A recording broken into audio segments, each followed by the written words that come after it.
Welcome back to the Karen Cave. Today I've got kind of a fun request that I had come in, and they called and said to me, I'm really enjoying your videos. It's really good to see your family recipes and everything, but you've lived in the South now for 37 years. How come you haven't taught us how to make those fried bologna sandwiches? And I thought, oh my gosh, this is really the challenge for me. I know how to make them because my kids grew up on them, but I grew up on bologna sandwiches too, and it was way different than fried bologna. So today I'm going to take you through how to make them the Southern way and how I grew up on them in the Midwest. Yes, I've got 2 plates here, and I'm going to show you the difference. So let's go make some fried bologna, and then let's go make the Midwest bologna. Okay, let's first start with the ingredients for the fried Southern bologna. You have thick slices of bologna from the deli. You have mustard. You have unsweetened butter and your white bread. That's what it consists of. So we're going to take a piece of this bologna and we're going to fry it up.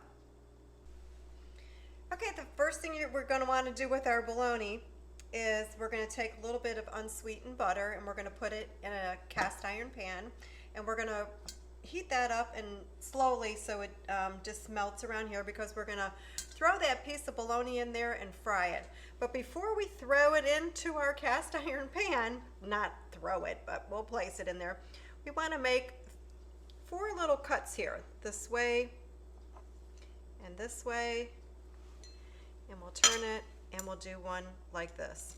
And so why am I doing this? I'm doing it because that's what I was told to do when I made my first fried bologna. But actually, when you cut it like this, it keeps it from bubbling up in the middle and then the middle not getting cooked evenly with the other surrounding area. So I'm going to put the cast iron pan on here, and then I will place that piece of bologna in here and we're going to fry it up. So I don't know what kind of stoves back then fried bologna was made on, but we are going to use Grandma's chamber stove here, and we're going to get the fire down just about here, and put that cast iron pan over it and start melting our butter. So just a little history about bologna. I don't know if you're aware of this or not, but bologna came over from Europe. It was originated actually in a town called Bologna, Bologna, Italy. And it is made up of ground pork, beef, chicken, turkey, or any combination of that. So with it originating over there, it was derived from a popular Italian sausage at the time they had over there, and it was called mortadella. I believe I'm saying that right. And they speculated that this sausage was a very cheap type of meat that they ate, which made it very accessible during the Great Depression. So around the 1930s, it was common for people to buy slices of bologna at the deli and take it home and use it to prepare for their lunch pails for work the next day. These sandwiches were usually served up cold. They weren't fried. And they included toppings such as dill pickles, slices of cheese, and even some iceberg lettuce. In the southern states, or what they called Appalachia, it was common to see the fried bologna and cheese sandwich on the menu, and it was served with a side of potato chips or just some kind of comfort food options during that time. So our butter is starting to melt here a little bit. So you're probably wondering, if it started over in Italy, how did it get over here? Well, they believe that the Germans that immigrated into the Appalachians and the western part, Midwest part in Pennsylvania brought it over, and that's how it came over to the U.S. So I'm going to go ahead and put that bologna in here and turn the heat up just a little bit and get it start to fry. So again, your ingredients is a thick slice of bologna from the deli. and some unsweetened butter, some mustard, and some white bread. Now, my kids growing up, they never put the mustard on there. They just basically took the fried bologna and they would take it and put it in between two pieces of bread and smash it up. But we're going to make the original sandwich how it was made with the mustard. So we're going to let that get nice and hot and fry it up there. So a little bit about, they talk about bologna being fried and the different options of it. I would make my bologna not fried.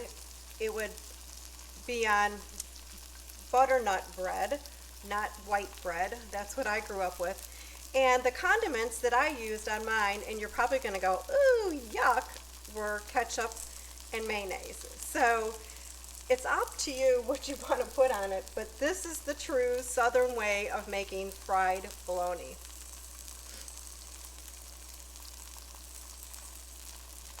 So we're going to let it get nice and hot here, and then we're going to flip it. And there you go. There's your fried bologna cooking up. Yeah, my bologna was not bought over the deli either. My bologna kind of had that, you know, my bologna has the first name, it's O-S-C-A-R. My bologna has a second name, it's M-A-Y-E-R. That was my bologna. So we're going to let this cook it up, and then we're going to take it over to the white bread, and I'll share it with you there. Okay, our bologna is just about getting ready to be taken off. We'll give it one more flip. As you can tell, it didn't bubble up in the middle because of the cutouts here. And again, this stove gets hot fast, so we've even turned it down to cook it a little bit more. Okay, on to the white piece of bread. And let's take it over and give it some mustard. And there you have it. Southern fried bologna with mustard. But then again, you've got the Midwesterners girls version of bologna sandwich with her mayo and ketchup. But there's one ingredient that's still left to go, and it was always served up with some potato chips. Yes, Jay's were our favorite potato chips up in the Midwest, and I can't only imagine that Utz was served down here in the South. So here's to fried bologna in the South and in the Midwest. I hope you enjoyed this recipe and you'd give it a try. And that's a wrap for today. Thank you for joining me in the Karen Cave. I really enjoy sharing my family recipes with you, and I hope you'll continue to come back. Please subscribe to my page and give me a thumbs up for those that you like. I look forward to next time. Until then, happy cooking.